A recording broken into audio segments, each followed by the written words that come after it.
எங்கள் முதல்வர் மிக பொறுமையாக இருக்கக்கூடியவர். ஆனால் அந்த பொறுமைக்கும் ஒரு எல்லை உண்டு என்பது பொறுத்தது போதும் மனோகரா பொங்கி எழு என்று எழுதிய தலைவர் கலைஞரின் வழியிலே வந்தவர்கள் நாங்கள்.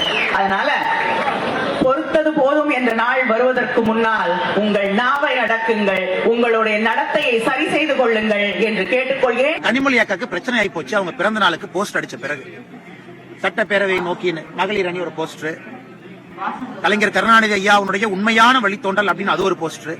அதனால கனிமொழி அக்கா இன்னைக்கு பிரச்சனையில் இருக்கிறாங்க.